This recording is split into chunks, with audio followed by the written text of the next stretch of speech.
Hello, and welcome to Jason Cavness Experience. I'm your host, Jason Cavness. I'm also CEO and founder of Cavness HR. At Cavness HR, we deliver HR to companies for none for your people. We're also hosting, as part of Seattle Tech Week, Cavness HR, Seattle's Got Tech. Our keynote speaker is Kevin Goldsmith, current CTO of DistroKid, and has a great amount of experience across all types of startups and corporations. He'll be the keynote speaker, and he's selling copies of his book called It Depends, and signed it also. We're going to have 16 tech startups showing demo what they're doing. And one of those people who are demoing for us is here today, Robert Masse. Robert, thanks for being here today. Thank you for having us. So we're going to talk about your company in a lot of detail, but first, always try to start off with like I call a softball question. Can you tell us like what you do for fun or what your hobbies are? That's a good question. I'm kind of a boring person. I'm mostly doing startup stuff. I guess trying to get back into shape, so lifting heavy things, putting them back down again.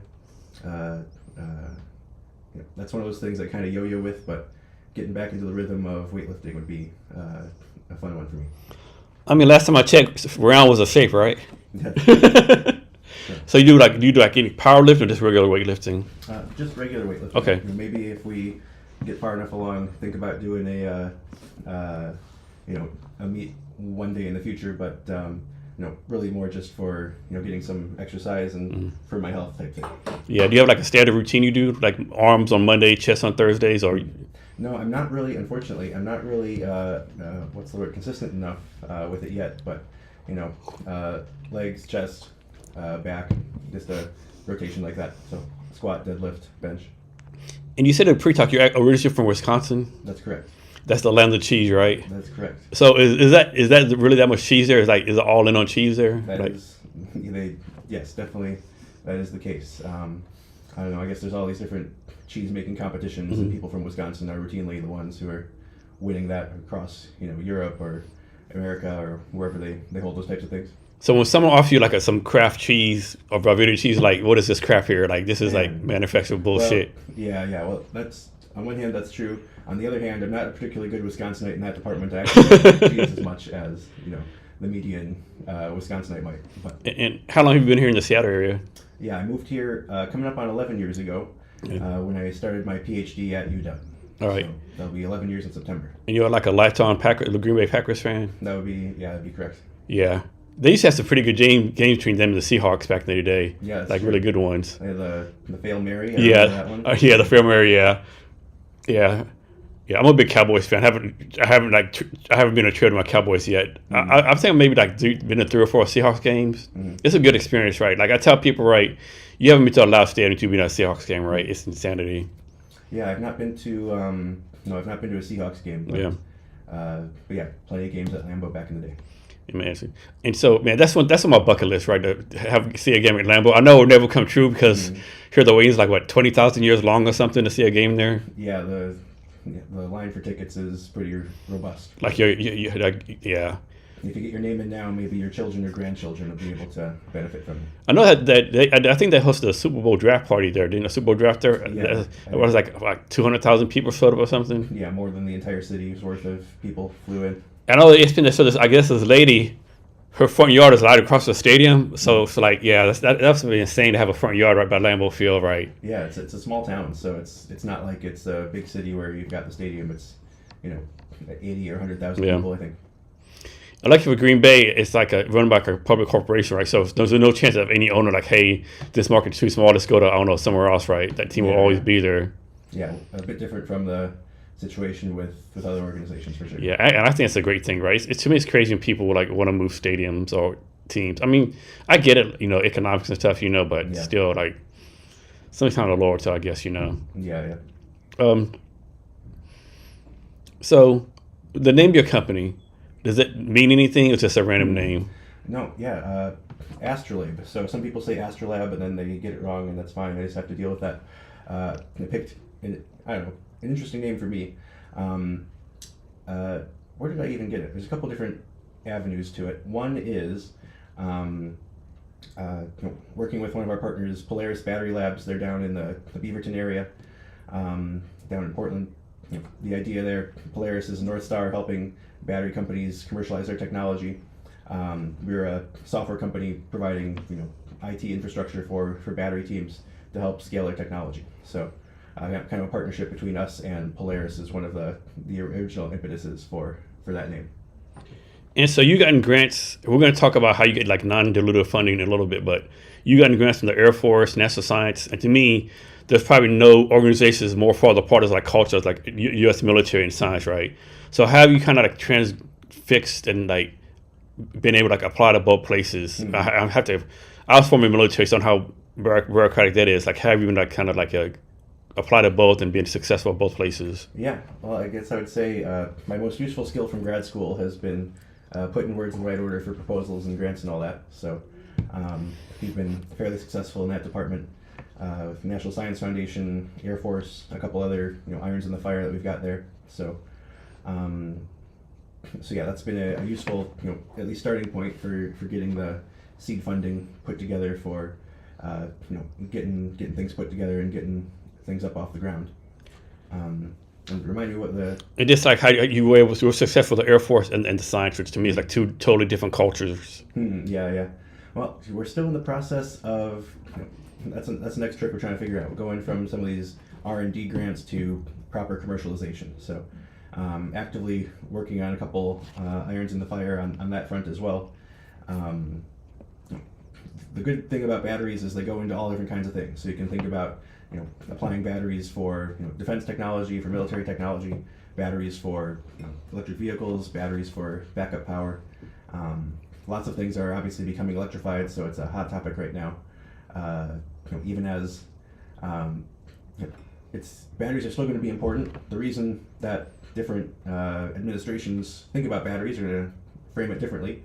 So before, with the Biden administration, you talk more about climate change and resilience to that. You're still going to need batteries under the Trump administration, except now instead of climate change, we'll focus more on military resilience and being ready for different missions. So the SBR process, right?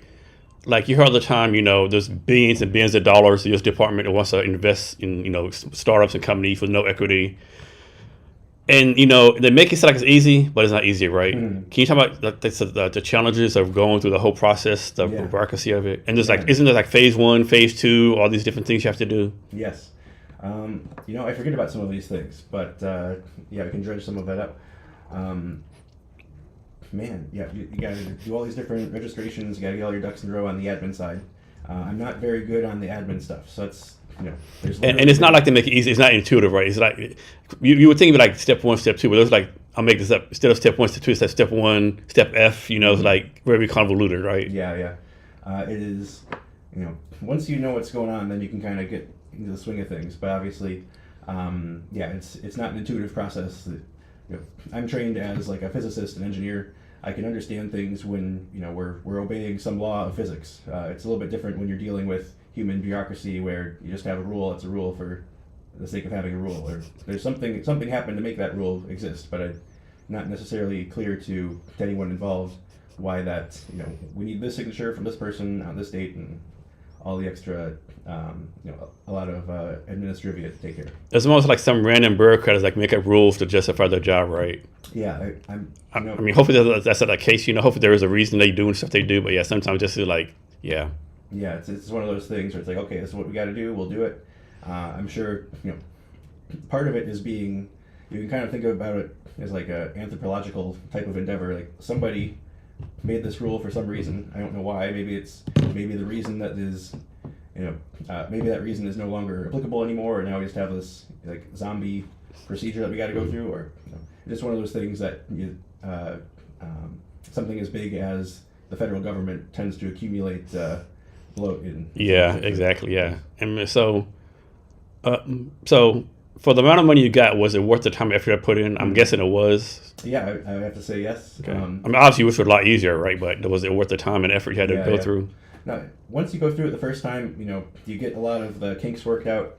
The first time we applied for an Air Force contract, I would say you'd think grants and contracts are very similar, but in the one of the platforms, I think it was sam.gov, something like that, you have to click a button to say we just want grants, or a separate button to say you want grants and also contracts. And we only had the one button clicked, we didn't have the other button clicked. So because of that one button, we got our first grant rejected.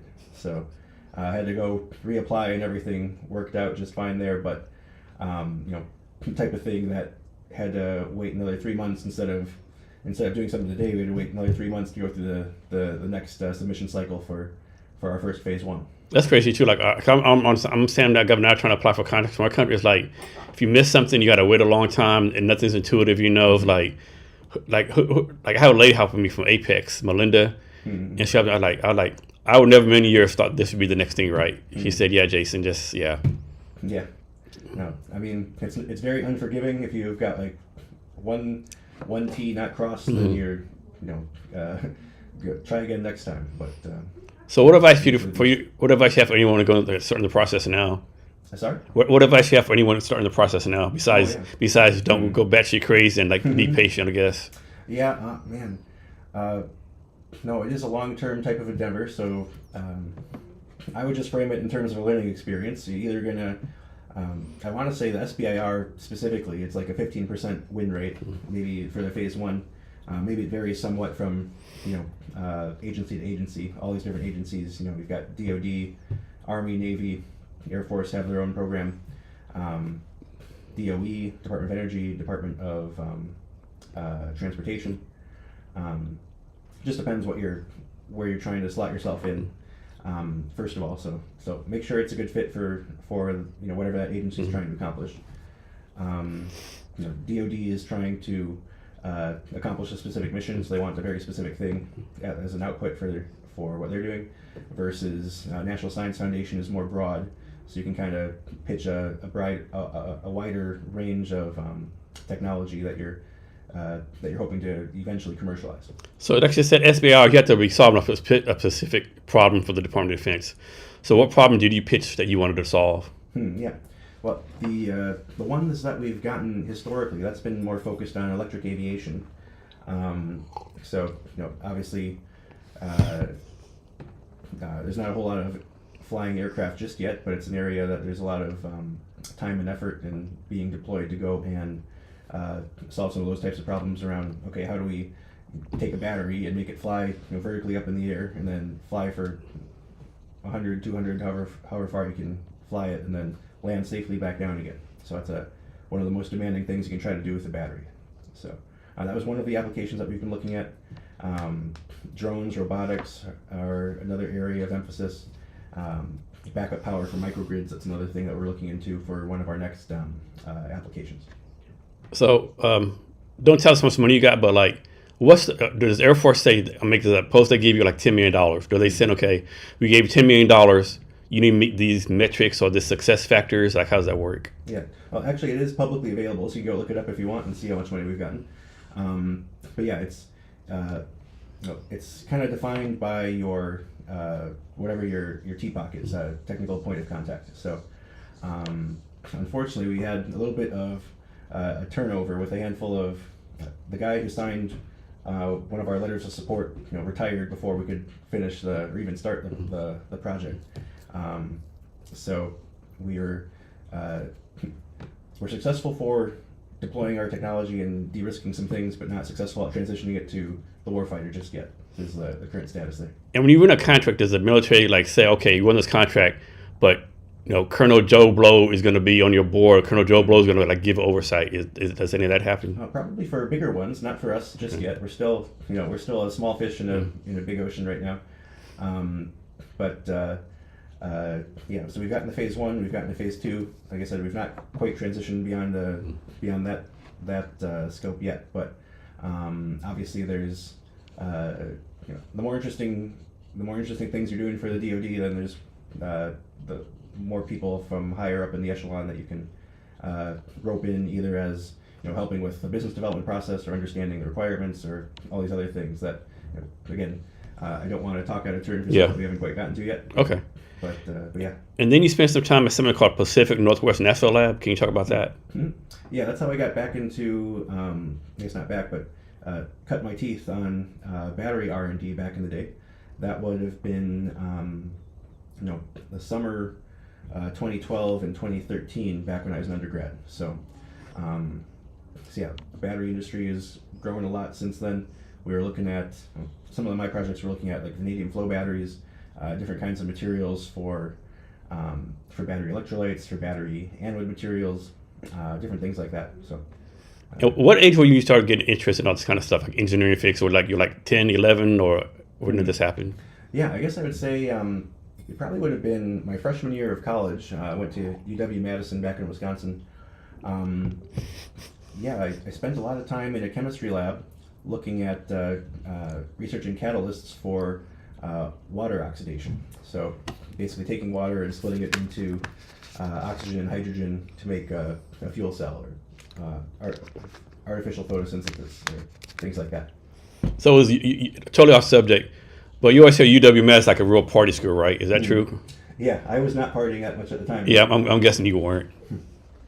No, I yeah, I don't know. In retrospect, I probably should have spent more time doing it. Because you always hear like top 10 party schools. That's always in there. Yeah. Another bucket list. I always want to go like one of the college games there. That's the team where they play the jump song, right? Yeah, jump around. Yeah, I think that'd be interesting too. So you have a PhD in something called material science. What in the world is material science? Yeah, it's one of those things. It's kind of like the ugly stepchild of engineering. It's not quite physics, and it's not quite engineering, and it's not quite chemistry.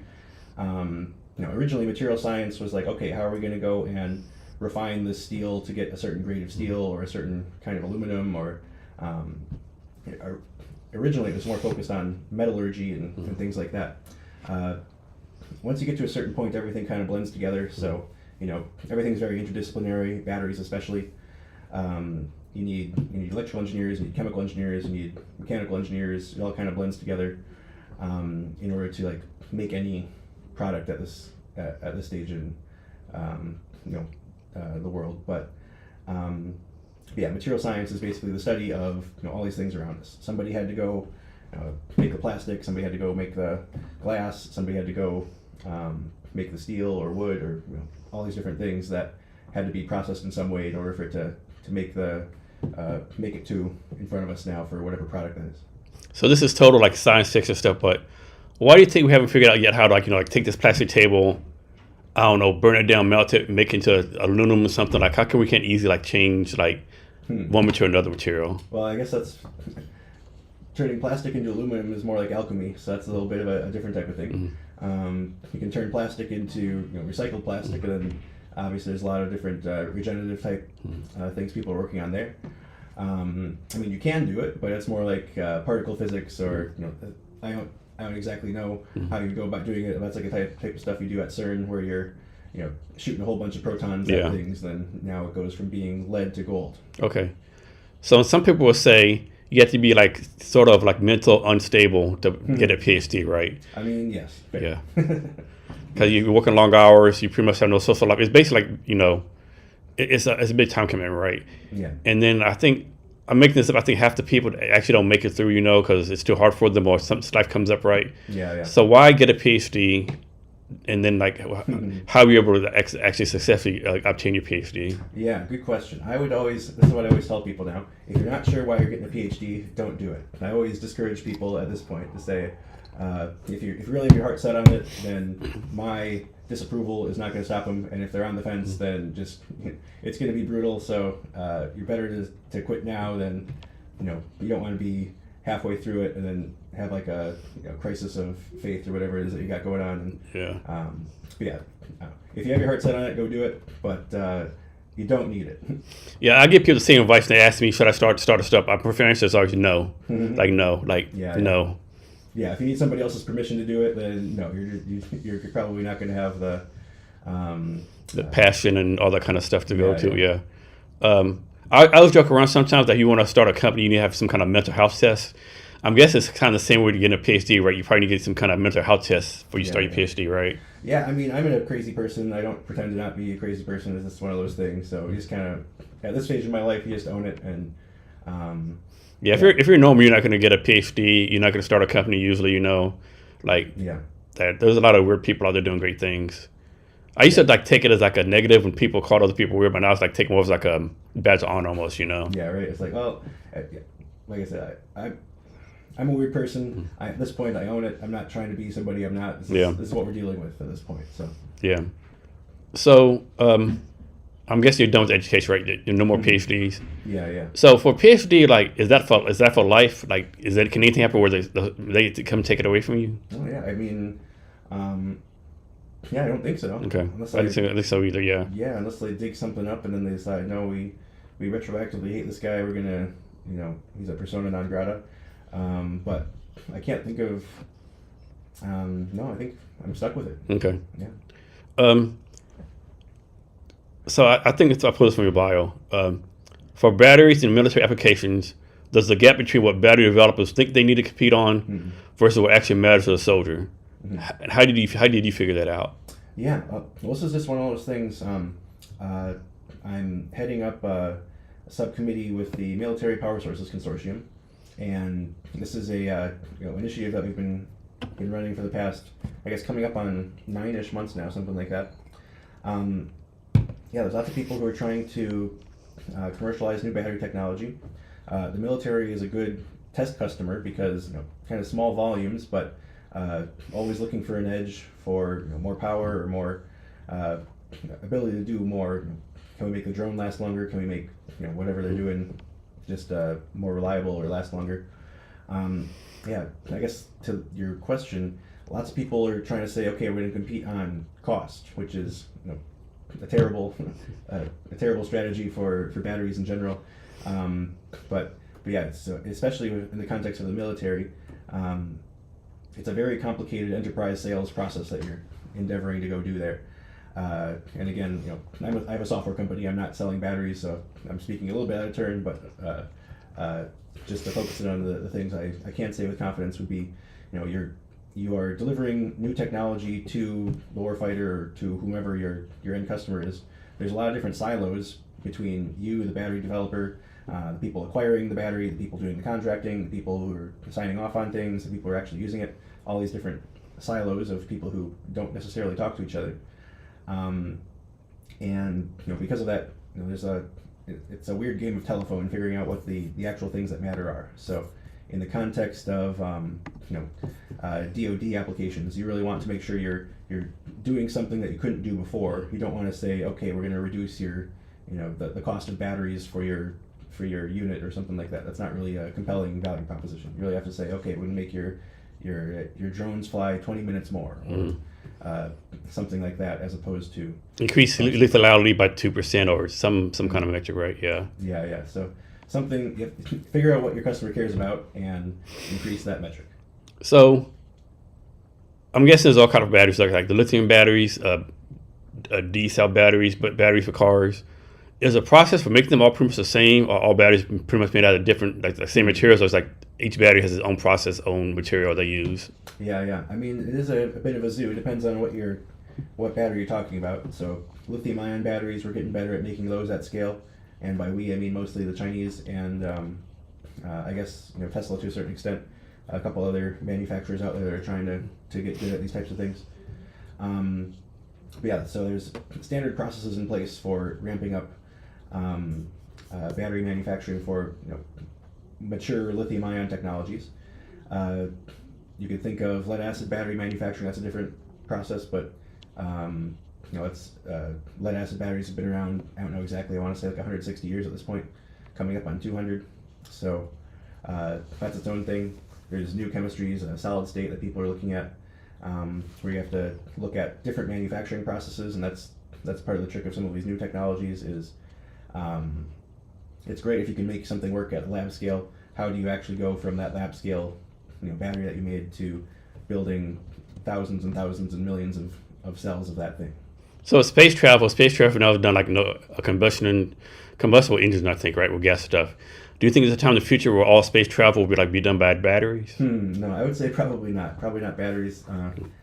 Not enough energy density for that kind of thing. So okay. The reason you use, I guess I don't know exactly. It must be. I think it's gas, isn't it? Hydrogen. Hydrogen. Yeah, Gas. I think. So, I have no idea. Yeah. Whatever kind of fuel they're using there is the most energy you can get in short amount of time in that kind of conformation. So maybe some kind of nuclear thing down the road if people are able to make breakthroughs on that front. I I don't know for sure, but yeah, for space travel, probably not battery powered. Okay. The battery powered devices maybe on the ship. Okay. But you wouldn't be going to the moon with a That's like battery-powered- future fantasy, like hundreds of years away then. Yeah. So what do you think is the future of batteries and battery tech? What do you think? What do you see about that?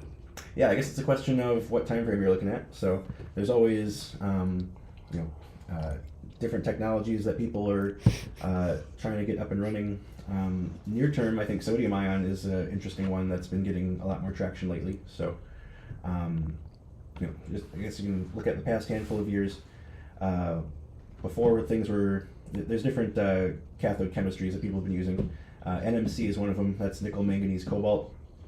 People have been trying to go to higher amounts of nickel and lower amounts of cobalt. Cobalt has its own, most of it comes from like I think the Democratic Republic of Congo, sort of mined in a without necessarily ethical standards in place. So that's one of the hang-ups with cobalt. People have been trying to get that out of the battery supply chain and go to higher amounts of nickel as like a high power, high energy density type of material. But then lately, the past handful of years, there's been even a shift away from NMC towards LFP. So that's lithium iron phosphate. That's a lower cost. It's lower energy, but it's also lower cost. So you end up in applications where the main metric you care about is dollars per kilowatt hour of energy. Then LFP tends to be a good choice for lots of things today. So I think I guess not off the top of my head. I want to say Tesla's been moving to LFP. And they had a separate chemistry as well that they were using, moving to LFP. Lots of things are LFP based these days. It's a pretty robust cell. They market it as safer, which is sort of true, I guess. Safer than other chemistries.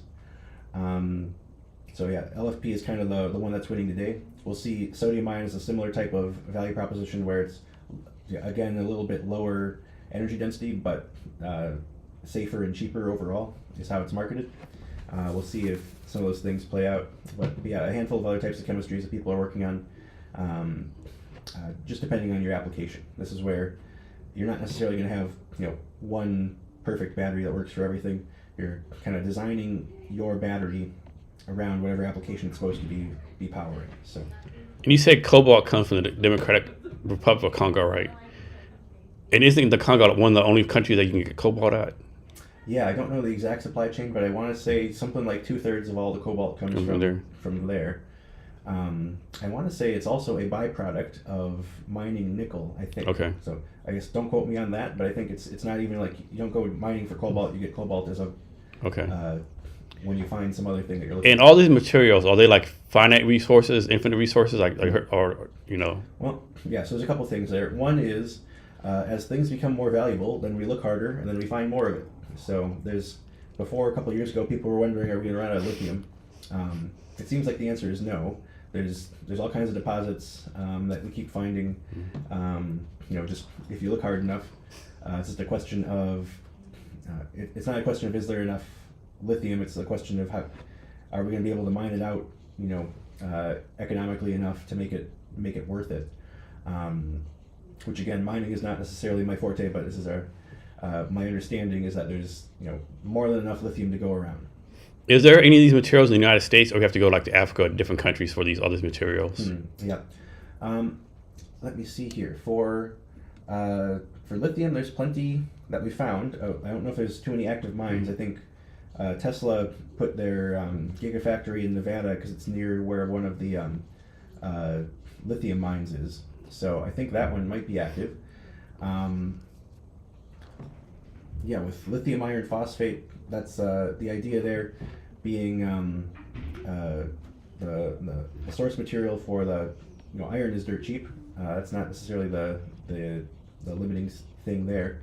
Most of the graphite is the negative anode in most batteries right now. So most of the graphite is certainly refined in China. I don't know if that's where the source is.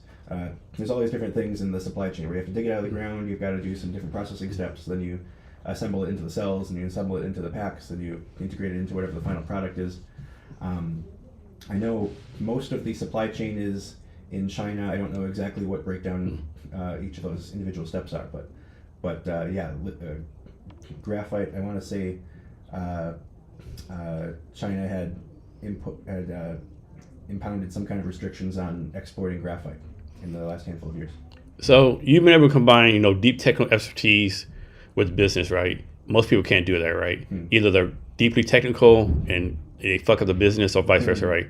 How have you been able to kind of combine the both of them? Well, I've also been fucking up the business stuff too, but it's one of those things. I would say that you make a bunch of mistakes and then you learn from it, and then as long as you don't make a mistake that kills you, then you can live to fight another day and regroup there. So yeah, I would say I'm an engineer. I like to undersell and then over-deliver, as opposed to the other way around. Maybe I would be better off if I was a bit more of a showman, but I try to stick to the things that we can make strong claims about, that we can back up, as opposed to, I think there's a certain amount of people who are good at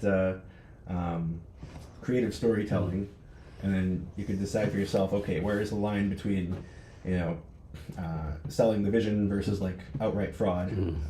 There's a fine line, right? Yeah. So that's not necessarily my skill set as an engineer. I'm trying to okay, how can we make sure that our plan is grounded in reality? There's all these different goals that we want to achieve, longer term, 5-10 years from now. But day to day, I guess I got my thinking more tactically in the weeds on, okay, this is what we need to do to get to this next project figured out, or line things up for a next customer, or whatever the problem du jour might be. So why did you decide, instead of doing traditional fundraising, to go the non-dilutive route? Yeah, well, I guess it's a combination. One, without being sour grapes, it's not necessarily to the previous point, not a skill set that I have at the moment. Not even a skill set I'm super excited about developing. The way I've been thinking about it is, every minute I work on my pitch, or try to impress VC, I'm probably just spent off building a better company. And then, instead of trying to, pitch a half-baked company, why don't we just get all our ducks in a row, and then once we've got something that's ready to scale, then we'll think about VC funding more readily there. So it's not been on my radar. We'll see how some of these things go. I've been, skillful enough as a grant writer that we've been able to get our first couple million of funding through that route. So it's been a good starting point, at least. So who are you building your company for? Who's your so-called perfect customer? Yeah, we've been going back and forth with this for a while. We've been, I think, we've been making a mistake that we've been trying to be a bit too broad, casting our net a little bit too broad. So we're not necessarily, I can't go over to Tesla and say, hey, Elon, I've got some software for you. They've already got teams in place that are handling the types of things that we're doing. But on the other hand, there's lots of, smaller, I wouldn't say mom and pop, but, smaller battery pack manufacturers for commercial or industrial applications. The type of company who's building batteries. They would like them to last longer. They want to make sure they're safe. They would like to invest more on the software side of things, but don't necessarily have the resources to build this out in-house. So that's where we're able to come alongside a company and be like a battery data science arm for them to help scale up their taking their batteries, which may or may not have super sophisticated telematics, and just adding more sophisticated capabilities for managing the life and performance of those assets. So it's not like a lot of people that have an unrealistic expectations on the batteries, right? You might have your iPhone and you'll be on all day long watching videos, downloading stuff, and how's my phone on 10%? Well, you've done all this stuff on it, right? Mm-hmm. Is that anything to change, that just always be people have this unrealistic expectations about their batteries? Yeah, I think it's one of those things. A couple things. One is batteries are all about give and take. You make one thing better, you're going to make something else worse. That's where you're trying to design your battery. Okay, do I need a really high power battery for this application, or do I want it the battery that goes in a pacemaker is different from the battery that goes in a Tesla, is different from the battery that goes in these other things. So hopefully anyway, right? Right. So one aspect of it is designing to the specific application. The other thing is, as we add more energy density, the electrical engineers are always coming up with more ways to use that additional capacity to go and come up with cooler power electronics or different things on the electrical engineering side of things. So it's always a race between the people who want to do more with your phone or your laptop or whatever that is, and it's a race between the electrical engineers and the battery folks. And do y'all have like a predictive analysis platform also? Yes, we're in the process of building that out. How does that work? What's that going to do? Yeah. So basically the idea is, okay, we're going to harvest the data coming off of your fleet of batteries, forklifts, scooters, whatever the application in question might be, get that into our platform, and now you've got a single source of truth to have visibility into how your fleet of batteries are performing. So. And how you convince people that need this service? Yeah, that's a good question. So I'm not really in the business of convincing. It's more like we find people who have this type of problem and say, okay, here's a solution for your problem. This kind of goes back to the salesmanship. We find people who have the problem. I'm not trying to convince somebody who doesn't have the problem that they need this. If you want your batteries to be smarter, or you want your batteries to last longer, or you want whatever types of issues you may or may not be running into in your day-to-day operations, we can provide this extra level of analytics to go and step one, just get visibility into things, and then step two, provide recommendations for avoiding unexpected downtime and making the battery last longer.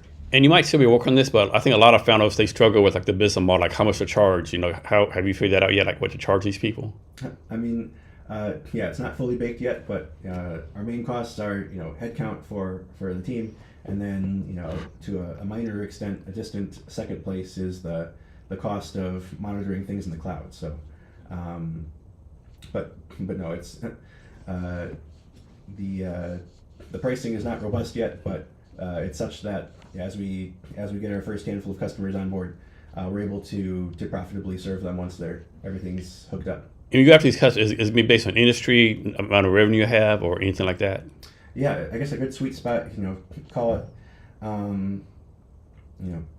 not like Ford or GM or Tesla, those kinds of folks. They're a bit outside our wheelhouse right now, but call it 10 to 50 to $100 million in revenue, where they've got something going, pretty well, but yeah, don't necessarily have that data science piece in place yet that we can provide a little bit of extra emphasis on top of.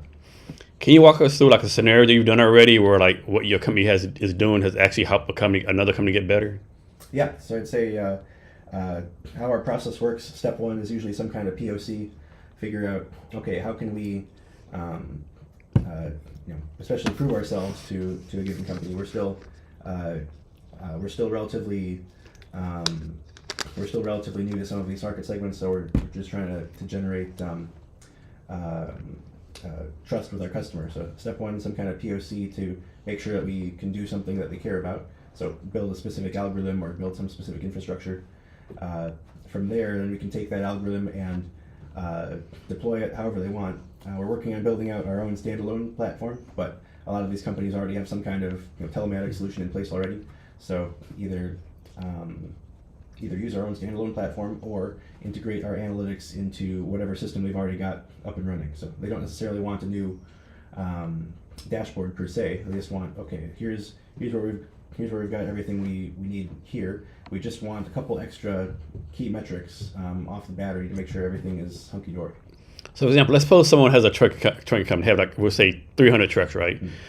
And they come to us, hey, our battery performance of trucks is going low. Like, how would you improve their battery performance? How would that work? Yeah. I guess step one, that would be maybe design a POC, just to look at the data and see what the data says. So maybe they're doing something weird with their routing, where they're getting too low into the depth of discharge, and now they're degrading the battery faster than expected. All different kinds of things could be happening. But the first step would just be, okay, let's look at the data, see what kind of issues we've been running into, and then that would either help us recommend, okay, here's the lowest hanging fruit that we can do. Maybe change the way you're charging the battery, keep it within a certain window, or if it's like a fixed route, that's kind of different from like a bus route, you kind of know where the bus is going to be going. Versus if you're an Amazon delivery driver, then you're could be all over the place. So those are a little bit different use cases there. But broadly speaking, yeah. Step one: look at the data, see if there's anything that jumps out at us as far as okay, this 100 of these, you got 100 of these trucks in your fleet. Maybe 98 of them are doing really well, but these two here, either the driver is, whoever's driving that is abnormally abusive to the battery, or there's some defect in either in the manufacturing QC, or could be any number of things. But yeah, that's where we come into step one: provide the visibility into what's going on, and then once we kind of triage things, then we can make recommendations from there. And I'm guessing all batteries eventually die, right? Like, so when a battery dies, I'm guessing you're supposed to recycle it versus just throw in the trash can. Is like certain places you're supposed to recycle batteries at? How does that work? Yeah, it's a good question. It's one of those things where the infrastructure isn't quite there yet. People are working on it, but for example, the battery in your laptop, for a long time, there was not super robust infrastructure for recycling that, just because it's a handful of batteries in that type of thing. Versus now that we've got an appreciable amount of electric vehicles on the road, they start to die, or they start to have some kind of problems, or they just get retired from service. Now you've got thousands of times more batteries to deal with. Now you can start to build out the infrastructure for setting up some of these companies that are aspiring to either recycle these batteries, either crunch it up and then start over and send the materials back as feedstock for somebody else, or you can think about repurposing it. So maybe it's not very good as a car battery anymore, but it could still be a backup power solution for your home and your backyard or something like that. So that's an active area in the battery field right now, is figuring out, okay, what do we do with these batteries as they wear out? And on a long enough time horizon, it'll take probably another 5-10 years to work out the kinks, but eventually it'll be a full closed loop process of, okay, we don't need to dig as much stuff out of the ground anymore because we've got a steady state amount of lithium or iron or whatever that feedstock is for the amount of batteries that we need. And so you started a company doing your PhD research. Can you talk about the light bulb moment you had? Like, it just clicked you, I had to start this company. Man, that's an interesting story. Yes, we've been through a couple iterations since we originally started it. I don't know how often I tell this story, but what ended up happening, I want to say this was, I think it was 2015 going into 2016. I was back home for Christmas, back in Wisconsin, and my dad, we were driving from Madison to pick up my brother in Milwaukee. My dad was driving, it was me and my dad, and he fell asleep at the wheel. I look over, I'm in the front seat, I see we're kind of veering over into oncoming traffic. I look over at my dad, and he's asleep at the wheel. I quick grab the steering wheel, and we narrowly missed running into a semi truck. So it just dinged the side mirror. It didn't, we didn't get in a crash or anything, but it was enough to get the adrenaline pumping and all that. That was kind of the impetus for me to say, okay, let's at least take a chance at I had this idea in the back of my head to go start a company. Let's go dive into it a little bit more heavy duty and see where it takes us. So we actually went through a couple different iterations of the company since then. I guess you'd call them pivots, but yeah, that was kind of a light bulb moment, if you will. So one of those, I'm not be here tomorrow. Let me fucking live my life to the best I can, right? Yeah, fuck it, we ball. Let's see if we can't do something useful with this battery stuff. That's a definitely original story right there. Yeah. Like from death to almost down, like starting a company. Yeah.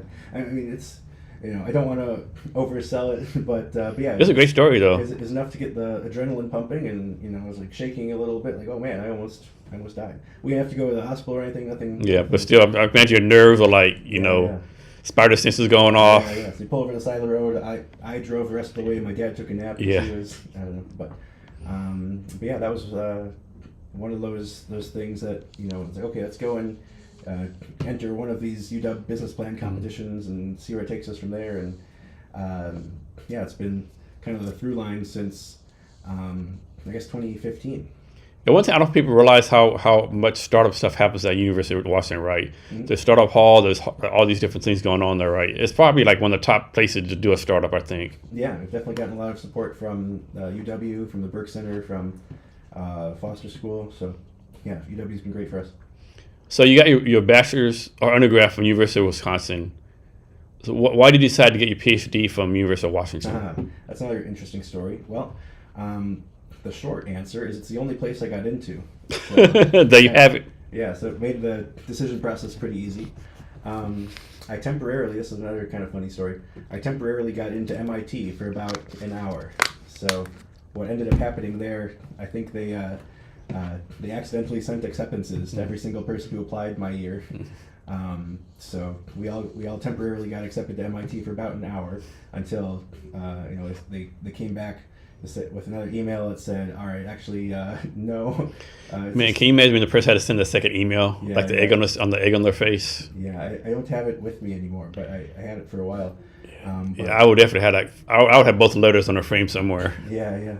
No, I'll have to go dig that up at some point. But I used to have a chip on my shoulder about that. I always wanted to get into MIT, but it never quite worked out. But so you didn't. So when they send the second letter, say, you didn't reply. Say, hey, if the first letter is a mistake, how do I know the second letter is not a mistake too? You know.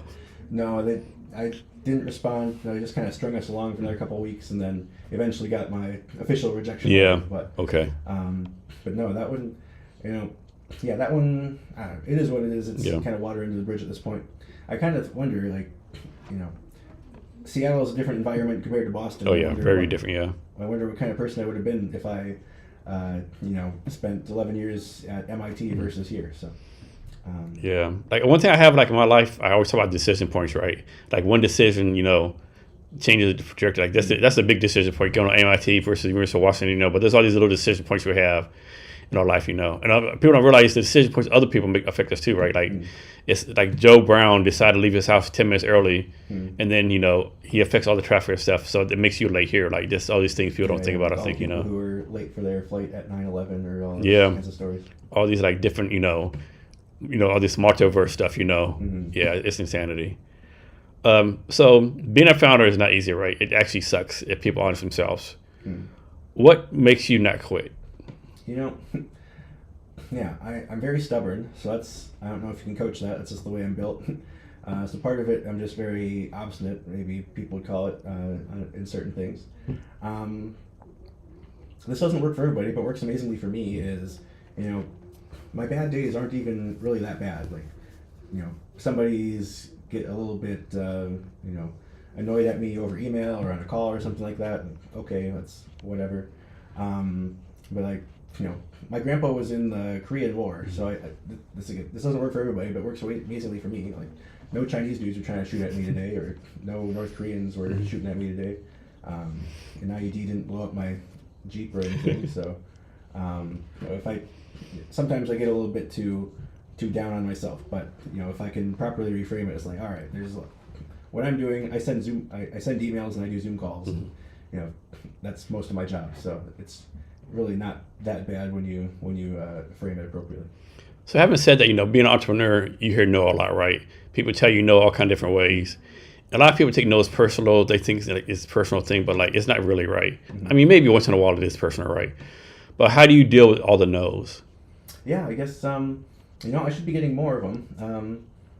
Yeah, we're early stage startup. We have a long sales cycle. A lot of our no's are just not right now. So it's one thing if this is a thing that took me a long time to figure out. There's people who are like, oh wow, that's really great, Robert, even though that's a no. I thought it was not a no. Exactly right. That's the biggest thing you got to figure out. Yeah. This is the biggest one. Come back with more traction. Yeah. I got more traction. I meant even more. Yeah. Damn, dude, you want me to have A-round metrics? I'm a pre-seed, right? I'm very literal, so when people tell me things, I'll sometimes as worse at this historically, but I'm getting better at it now. But reading the literal content of their message instead of the subtext. That that's been a big learning point. It's like, okay, they say it's nice, but actually I should never talk to them again because they're not really interested at all. So that's that was a learning experience. Overt no's are better. Oh yeah. That's like, oh yeah, now I know we don't need. Yeah. There's nothing for us to do here. That's fine. Let's move on, and nobody's mad at anybody. It's just not a good fit, so that's fine. Exactly. So, since you started coming, have you had any kind of pivots or anything? Yes, they've had a couple. The original, back to when we originally, had my near-death experience. The original idea we were built around was, actually building hardware for battery testing. So if you're in a battery lab, you're doing battery engineering or that kind of thing. You basically got all these refrigerator type units in a lab somewhere where you're testing your cells. You're making sure that you're testing out different formulations to see if they're going to work. You're testing batteries under different conditions to see how they work under different conditions, that kind of thing. So it's like $100,000 piece of equipment for some of these things. So my thought process was, well, we can probably, I'm a grad student. My time is worth very little. And, I've got time to spare to see if we can't put together a cheaper, semi-reliable battery test hardware. So that was the original idea. Got a couple of my grad school buddies to fiddle around with that for a while. That did not end up working. Just hardware is hard. It's a tough business. So that was one of our first pivots, was going from the battery testing hardware, but we still got a little bit of funding to go look at battery testing software instead. So it's another, there's a lot of these to your multiverse thing. One of our fortuitous moments was getting a $100,000 grant from Amazon. It's called the Catalyst program. I don't think it exists anymore, so I wouldn't even be able to use it nowadays. But there's a period of time where they're giving away these grants to work on interesting ideas. So that would have been 2016 going into 2017. We got that first 100K from Amazon to go build out prototypes of, we pivoted away from hardware and just focused on, okay, well, we can still do interesting things on the software side. So battery software for my fellow R&D engineers. So you started the company, I think, in 2015, you said? We officially incorporated in 2018. 2018. We've been working in different iterations of it along the way since roughly 2016, I'd say. So one thing I really hate about startup communities, right, is this thing like, you have to figure everything out like in 90 days, right? In 90 days, do blah, blah, blah. If you don't have like $1 million come in 90 days, stop, right? But I actually like your approach better, right? And I think more people do your approach, right? But how have you been able to like discuss with people when they say, hey, like, man, dude, what the fuck you doing, right? Why would I give you money to do anything with you? You're just wasting all this time, right? What's your counter argument to that? Well, I mean, I don't know. I guess it's kind of like, okay, what resources do we have? And then what problems can we solve with these resources? So my original ideas have not quite panned out the way I was hoping. So, all right, well, we still have, in the process of coming up with a bad idea, you get better ideas along the way. So we're using feedback from other humans, feedback from the market to say, all right, let's start rowing the boat. We're going this direction, but actually we need to go 15 degrees this way, and then this will be more lucrative for everybody involved. So I'm very open to feedback.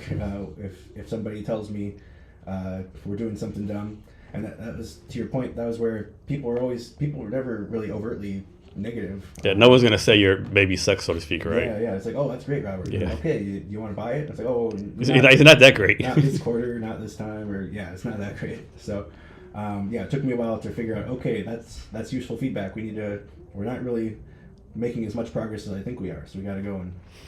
And then how do you decipher all the feedback and advice you get from different people? I'm not saying any of it's like bad or bad intentions, but it's like what worked for Tom Brown back in 1995 might not work in 2025, right? Yeah. How do you take their advice and don't be like, hey, dude, I'm not listening to your bullshit, right? Yeah. I guess you kind of have to filter it through. First of all, okay, does this person have the results I want?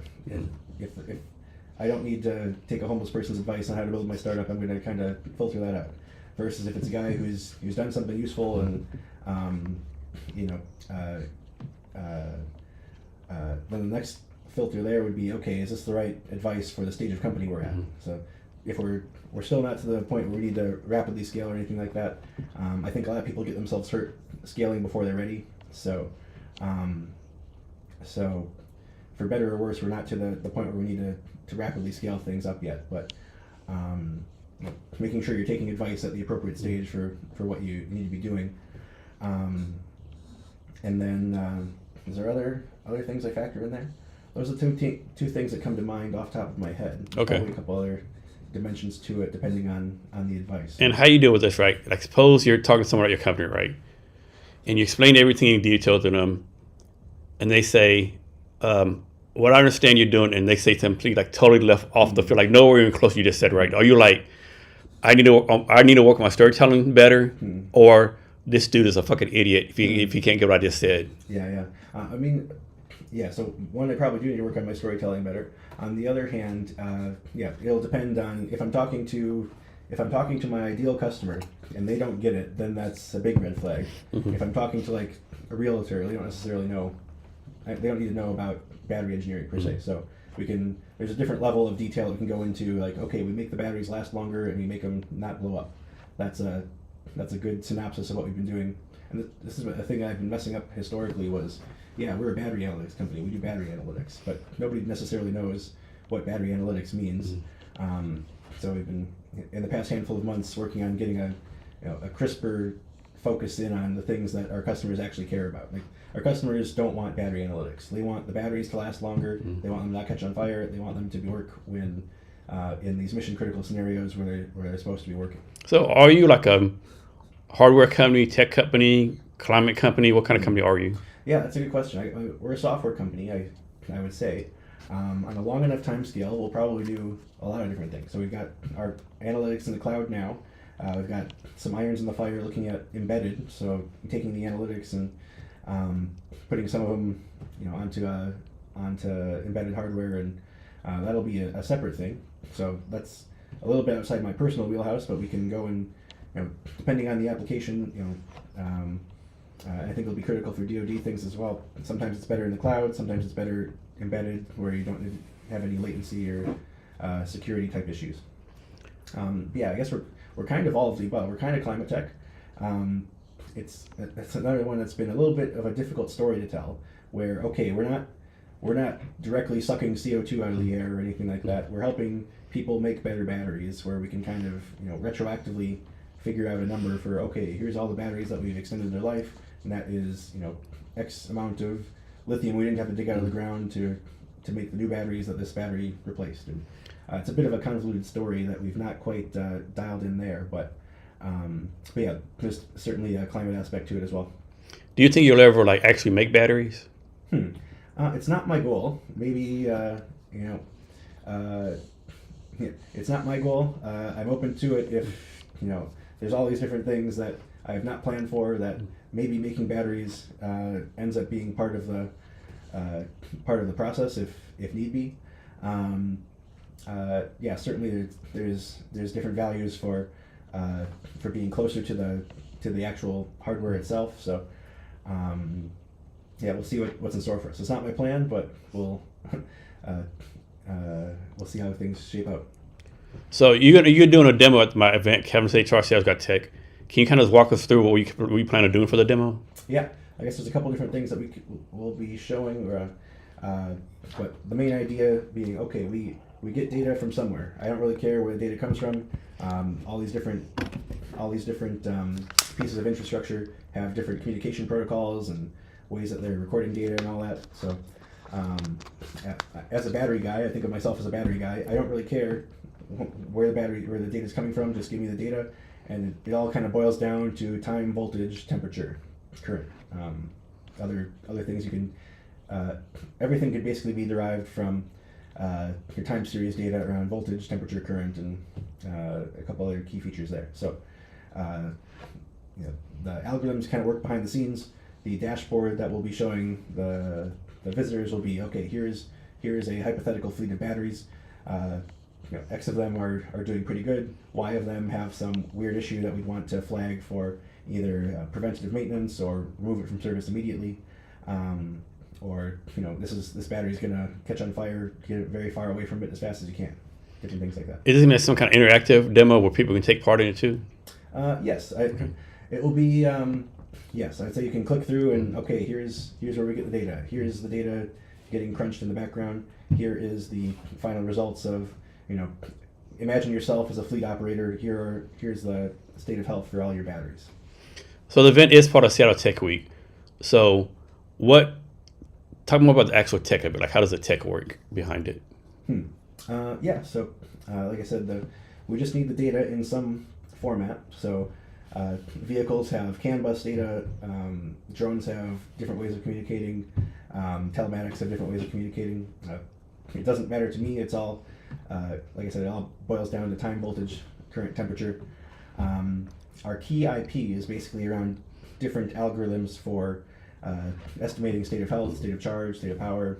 We've got a patent pending method for identifying a weak cell in an overall battery system. So the idea there is whichever batteries are the weakest, that is the one, if you got say a giant refrigerator, shipping container full of batteries, the ones that are the weakest are going to be detrimentally pulling down performance and safety for your system overall. So if you can monitor, say you've got like a shipping container for stationary storage, you've got thousands or tens of thousands or hundreds of thousands of cells in there. Down selecting from all 100,000 down to the 100, for example, of the ones that are going to be the biggest problem children for you, will help the asset manager, not get in the news for your battery system catching on fire and you have to evacuate the town next door and all these other bad things that sometimes happen if things go sideways. And then so how for cars like Ford and GM makes most of the cars, do the same few companies make all the batteries? Yes, so there's different suppliers. I guess off the top of my head, a lot of the manufacturing is in China, so CATL is the biggest one. There's a limited amount in Japan and Korea, so Sony, Panasonic, those kind of folks. There are different amounts of efforts of folks trying to stand up manufacturing here in the U.S. So, but yeah, it is dominated pretty top heavy by the top 3, 4, 5 companies. So from the tech event that you're going to demo at, what are you trying to do? Is there a certain amount of connections you're trying to get, a certain amount of feedback? What's your goal? What do you want to get out of it? Yeah, this is just one of those things where there's a pretty robust ecosystem with respect to battery stuff and electrification and going green and all that in the Seattle area. So just want to get the word out about Astrolabe, and to the extent we can start building some of these connections. We've got a long sales cycle, so if I can shake hands with people today, maybe a year and a half down the road, then there's something for us to do for these different fleets or these different transit authorities or all these different organizations. And the people that are going to be at your table, what's the number one thing you want to get out of it? The number one thing, just get the word out. It's the way I think about it is I plant a bunch of seeds. I don't know which ones are going to germinate, but just get more publicity for Astrolabe and position ourselves for success moving forward. And then how about the person walking by the table? What's the number one thing you want them to get out of it? For them, I'll give them the rundown on battery safety and performance. So happy to answer their questions if if our ideal customer comes on by, then we'll give them the rundown there. If it's a person who is thinking about buying an electric vehicle or something like that, we can answer some of their questions. Home storage or do-it-yourself. There's all kinds of different folks doing different levels of safety when it comes to some of these things. But lots of do-it-yourself interest in battery home storage systems. And how do you keep up to date everything? On battery science, founder stuff. How do you keep up to date everything you have to keep up to date on? Yeah, I try not very hard. I would say there's certain things where there's a couple things that are mission critical for me to solve to move the company forward. I do have a big backlog of links that I'll collect. I have to go read this paper, not today, but I'll think about maybe absorbing that eventually.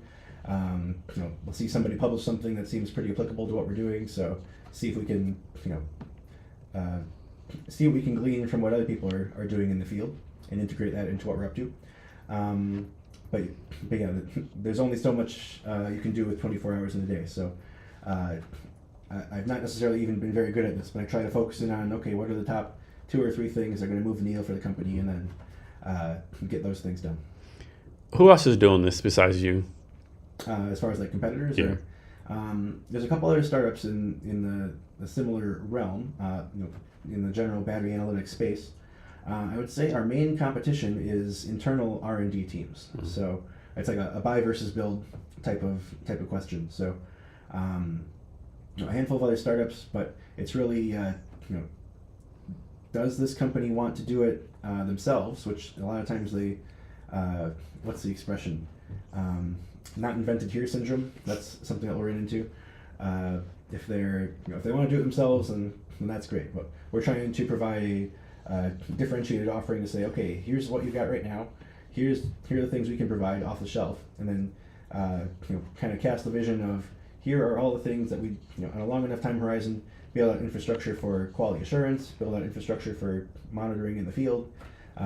Once you have some of these things set up, then you by default have infrastructure for saying, okay, now at the end of life, we can go hand this off to the next person, either for recycling or repurposing.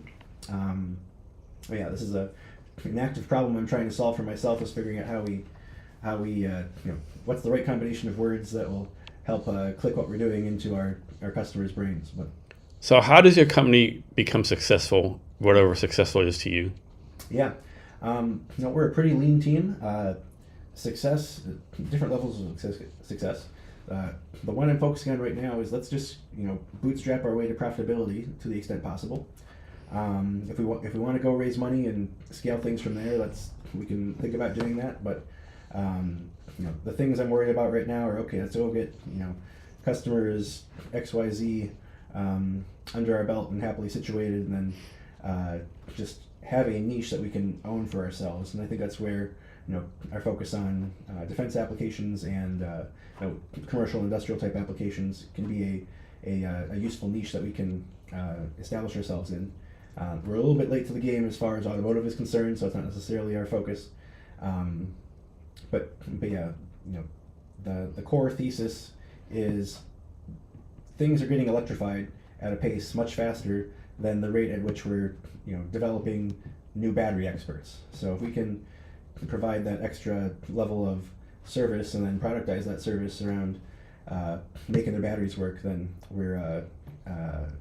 that's how we establish ourselves as in a niche, and then kind of land and expand from there. And how many people do you have in your team right now? Yeah, there's 3 of us who are full time, another half dozen who are part time in different capacities. So,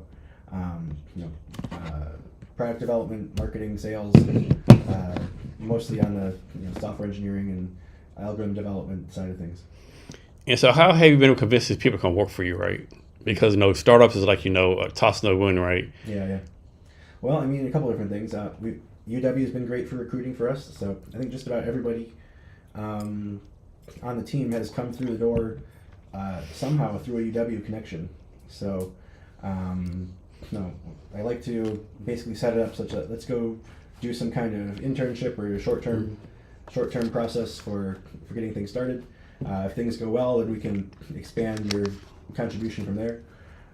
Just kind of like you call it dating, I suppose.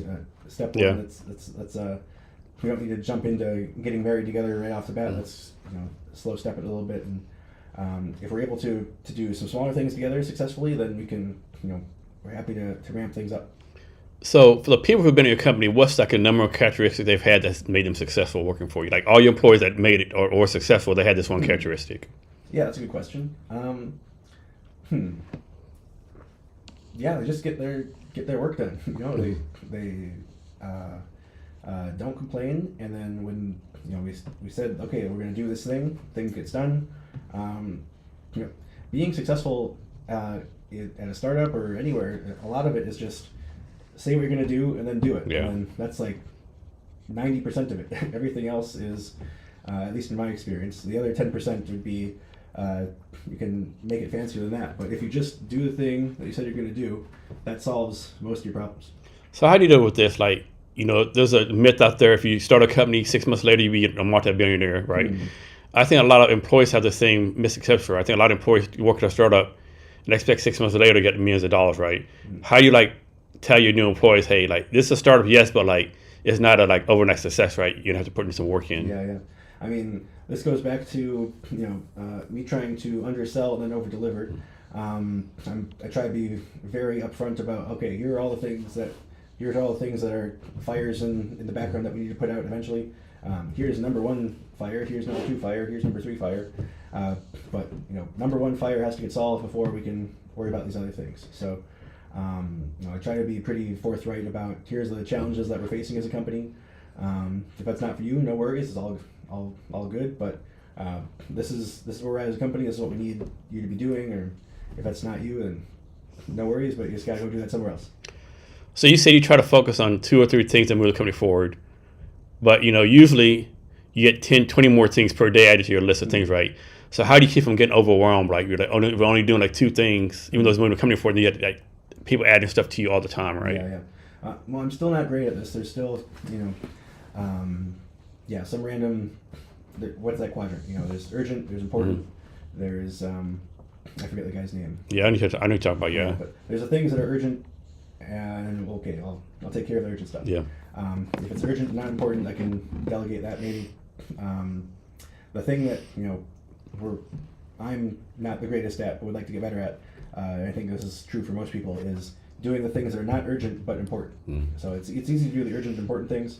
It's not as easy to do okay, I got to go and write a bunch of cold emails or something that I don't really want to do. But those are the things where generating new conversations. Yeah, it doesn't pay off today, but maybe I said a year from now it's going to pay off. Right. I just had a guy today email me I met him a year and a half ago, and today he's reaching out about putting something together now. So you never know, right? Yeah, he's got to plant a bunch of seeds. I have no idea. I have no opinion about which ones are. How do you keep track of all these seeds? Do you follow up on a regular basis? You just plant them? How does that work for you? No, well, we do not as good of a job as we otherwise could probably, but we've got some basic CRM tools and things like that. So whenever I'm sending an email, that gets logged to HubSpot, and all right, well, I can at least see that I dropped the ball following up with them, but but it's not necessarily urgent to go and take care of some of these things immediately. At least if we can get on people's radar, then we're not an impulse purchase. We're one of those things where, like I said, we plant seeds today, and then a year from now, then they're thinking about this process. They're going to do some kind of CapEx initiative, or they're going to do some initiative that we can factor into. Or we can play a role with upgrading their lab, or upgrading their analytics, or upgrading whatever that problem area for them might be. Is there any type of networking that you do? We've gone to a bunch of trade shows and things like that, so that's a good... That makes sense, yeah. That makes sense. Yeah, that's a good way for us to at least get the word out and shake hands with a bunch of folks who either I think they're our target customer and then they're not, or I wasn't sure about, and now we learned. So there's some kind of battery trade show out there somewhere? There's a bunch of battery things. Okay. It's the good and the bad thing about what we're doing is batteries go into all different kinds of things. So I've been learning about all these different industries, electric aviation, or materials handling, forklifts, that kind of thing, micromobility, stationary storage, automotive, all kinds of things got batteries in them. That's where we've been historically struggling, but then starting to dial in more on, okay, these are the exact type of people we can help. Let's focus in on this core subset here, and then land and expand from there as we develop. And you're running this by yourself, right? You're the only founder? Yes. So you hear these experts. You need 3 founders. You need this, that, and a lot of times they say if you're founded by yourself, there's no way you're getting funding, right? Why did you decide to just do it by yourself, so to speak? Yeah, man. I guess another interesting story there. We went to incorporate the company. I've had a little bit of. This is where we have had other co-founders who are no longer at the company. No harm, no foul, anything like that. But that's where I was saying, okay, let's go and row the boat this direction. We get to one of these pivot points, and it's like, okay, things are not going as well as we hoped we were. So, if they've got a better opportunity, then they got to go do something else. More power to them. That's understandable. But yeah, we've had have had co-founders in the past who are no longer at the company. But you know, it is one of those things where still had still had rounds in the chamber. So let's just keep on trucking and see what we can do with going from here's the original plan. That plan is kaput. We got to go try this other thing. Some people don't want to go down this other path. That's fine. But this is the new initiative we're pursuing. Do you think you ever bring on a co-founder in the future? Or you're like on your own for now? Like someone came in like, man, you tell the root of passionate, they really love what you're doing. Like, man, I want to be a co-founder and actually offer you a good deal for equity and stuff. Like, they don't want to cap the company. They want to make 10, 50%, and they can actually add value. Would you actually take them on as a co-founder? Like, okay, that's I've done that in the past. That's no more. Yeah, no, I mean, I'm open to it if it's the right fit. That's again one of those things where let's see if we can't scope out. Okay, if you can accomplish X, Y, Z, then these are the things we need. Then if you can deliver, then happy to compensate you for delivering on some promise you can make. So let's suppose back to hiring. Like suppose like someone's listening to this and like they're like really geeked out about batteries, right? For whatever reason, right? They love batteries and they want to like work for your team. Mm-hmm. What would they have to do? So they reach out to you on LinkedIn. Like what do they need to do? Yeah, I guess a combination. One is I don't have any openings right now. Happy to talk if there's a fit. If they just want to get on my radar, I guess that's fine. Don't have any openings right now, but yeah, we just reach out to me on LinkedIn, find my email, go to our website, that kind of thing. It's one of those things where I do get a decent amount of inbound people asking for stuff, like if there's any available openings. Yeah, unfortunately not right now, but happy to get on my radar if people are interested. And who do you have anyone you consider as like your mentor or mentors? I've got a little bit of a revolving roster, I suppose. Yeah, different people kind of come in and out depending on what the stage of the company's at. I've actually talked to Kevin Goldsmith a couple times, so in the Seattle area. Okay. Yeah, depends on the specific thing that we're worried about. So. Yeah, different things with sales or marketing or, I wouldn't necessarily say, full-on professional holistic life mentors per se, but yeah, I'm happy to get input from different people from different walks of life if they have some result I'm interested in getting. Happy to talk to different folks on commercialization or technology or those types of aspects. So the second part of the question, to me the more important part, are you mentoring anyone right now? I would say not yet. Yeah, I guess. Yeah, I would say not yet. Okay. So what's a skill you don't have that you want to learn? I mean, I guess getting better at the sales and marketing piece is one of the main bottlenecks for us right now. So that's been an area of interest for me. Yeah, I'd say we're not great yet. We're getting better, but yeah, slowly but surely getting the pieces put together there. Have you checked out the UW sales program they have? I have not. So I took about this year. It's so it's a certificate under the business school, and they like have all the students in the sales program. It's like a semester course. They all have to get internships between I think October and it's especially not for like the spring semester. They start early October. It's like I have like 100 students who can pick it up. I had one recently. It was a pretty good experience. Yeah, I gotcha. Cool. So what's your future goals for yourself? For me personally, yeah. It's a little bit hard for me to. Me and the company are pretty well intertwined to a certain extent. So.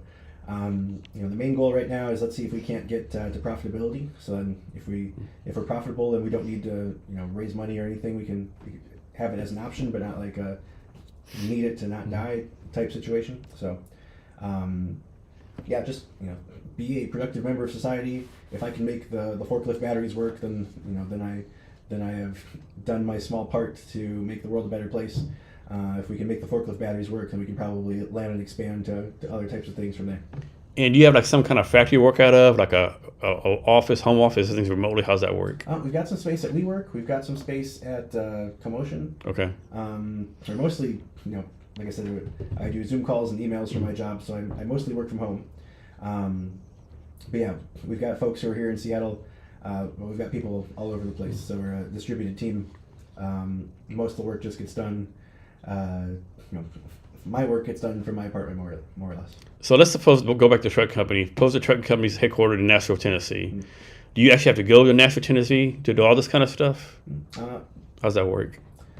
Not necessarily. It helps to go fly out there and shake hands and meet people face to face for some of the sales type stuff. So that's definitely good. We don't need to.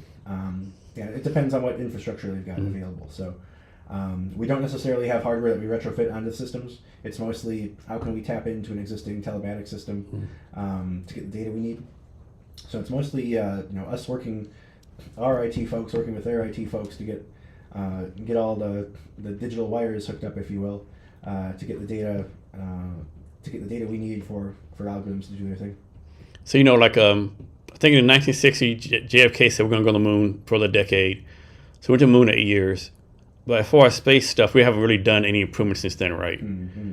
Is batteries the same way? Has battery technology really improved like it should have improved, or has it been kind of stagnated? I mean, yeah, it's actually been from a layperson's perspective, maybe it doesn't look like it's like a whole lot is happening, but behind the scenes, a lot of interesting things have been going on.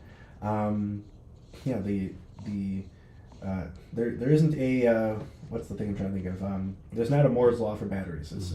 They're not going to get twice as good year over year. It's more like we get a 8% improvement in performance year over year. So, but at the same time, the main thing where it's been coming down is cost per kilowatt hour. So I don't know the exact number off the top of my head, but something like an 80%, 80 or 90% decrease in price versus even when I started my PhD to now. Mm-hmm. So that's why we're at about 25% of new sales in Washington are electric vehicles in some capacity.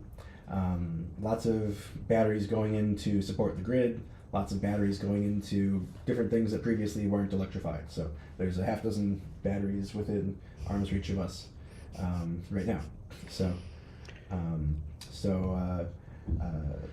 I would say the main thing is the cost of the battery is coming down such that you can actually have it's not quite there, but just about there as far as price comparison for EV cars versus a internal combustion engine. So in general terms, batteries are like a pretty safe energy source, right? Yeah, we on one hand it's like a 1 in a million event at this point. So we're not necessarily worried that your laptop's going to blow up. You're not worried that your phone's going to blow up in your pocket. It still does happen from time to time, but it's not a thing that you're not afraid to have your cell phone in your house. And then back in the day, we were like, don't put your lithium batteries computer in the airplane cargo in case it blows up or something. Yeah. Did that actually ever happen? I don't know if it did or not. I guess it had to happen for them to say you don't put your battery in there. I think it still does happen from time to time, so that's not good. I just learned this recently. So they want you to take your laptop with you, so in case they don't want it to go in your luggage, they want it to be in your carry-on. So in case it starts smoking, then you can do something about it versus if it's in the cargo hold. Yeah, that'd be a bad thing. So yeah, it's one of those things where it's like a 1 in a million type of event, but even rarer than that probably, but still causes a lot of consternation when it does happen. Of course, batteries, they always need a charge. But you think over the chance for like a battery, like we talked about the space stuff before, maybe a battery like a super battery, like charge a plane to fly from Seattle to Portland, or like battery powered like airplane flights. Yeah, there's people who are working on that. So it depends on what it goes back to what mission you're trying to do. So there's companies like Archer out there. They're trying to make a battery that can take you from like LAX to somewhere in downtown LA, for example, versus so it's like a 20-mile type of flight. You can think about hybrid electric regional aircraft. There's different companies working those type of aircraft to take you from, okay, let's go from, you're not going to go from Seattle to Miami, but you could go from Seattle to Portland on a single charge. So there's that seems imminently achievable. It'll take a while, for those companies to mature, but electric flight from electric regional aircraft is something that I'm relatively bullish about. Is there an industry that you think is not using batteries enough as far as powering that industry? I would say probably not. Everybody's coming to terms with, okay, you can do the calculation for yourself. So all these systems are designing around, okay, what is the total cost of ownership if I have to put diesel into this vehicle versus if I can electrify it, or if take whatever that system is. A lot of electrification is happening with commercial and government fleets right now. So I think that might happen even faster. We'll see, but that might happen even faster than regular passenger electric vehicles, depending on how some of these government initiatives shake out and how technology develops. Is there anything about batteries that you wish more people knew about?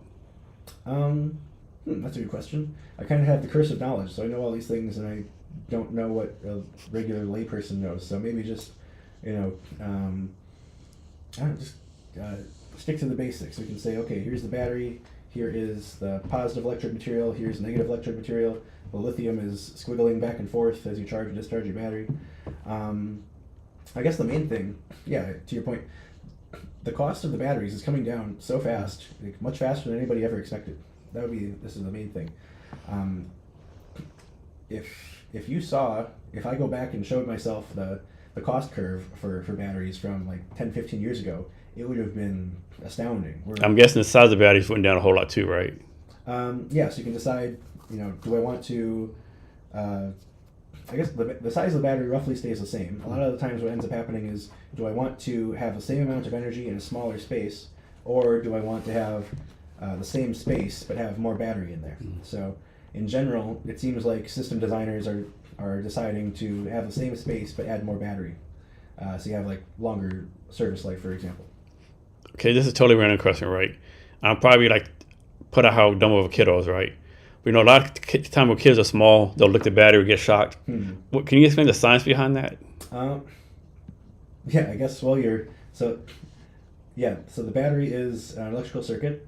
When you put it in your mouth, you're now completing the circuit, and the electricity, as the electrochemical energy stored in the battery, is now running through you from one side of your mouth to the other as discharges. So stupid kids you do as a kid, things you do as a kid, right? Yeah. So you're getting whatever that 1.5 volts at however many amps that you're discharging into your mouth. Yeah, luckily it wasn't dangerous because a whole lot of kids be fucking dead right now. Yeah. Just don't eat it. Yeah. So for your company, you want to be like nationwide. Of course, nationwide. You're like trying to be global, like number one global battery company. Like you have like big dreams, like conquer the world, all that kind of stuff. Yeah, I mean, we're happy to. We had a project in Bangladesh that was actually funded by USAID, so that was unfortunate that got canceled. So that's not ideal. But we had our first international project in Bangladesh, looking at helping to electrify rickshaws in that particular country. We're a software company. We can deploy wherever we want, more or less. A couple irons in the fire in Europe, in South America. So wherever there's for cloud analytics, wherever there's an internet connection, we can make things happen. Okay. Is there anything I should have asked you? I haven't. Anything else you want to talk about? No, I'm not a very talkative person in general, so I can't think of anything off the top of my head. But no, happy to have hopefully educated the audience and get the word out about Astrolabe. So how can people help you out? Yeah, if you are a person who's got a fleet of batteries that you're working on, upgrading your analytics, you want to increase the lifetime and performance, you're worried about batteries catching fire, reach out, go to our website, reach out to me on LinkedIn. Happy to talk and see if we can't provide some combination of products and services to ameliorate those issues. And can you tell us how to reach for people to reach out to you, either social media or any other way? Yeah, probably the best one would just be LinkedIn. Go, Google, go search Robert Masse on LinkedIn, and I should pop up there. And can you give us any advice on wisdom or anything you want to talk about? Debatable how wise or good judgment I have, but I'd say just don't be a coward and don't quit. Those are the things I'm up to. Yes. Robert, thanks for your time today. I really appreciate it. Thank you. And to our listeners,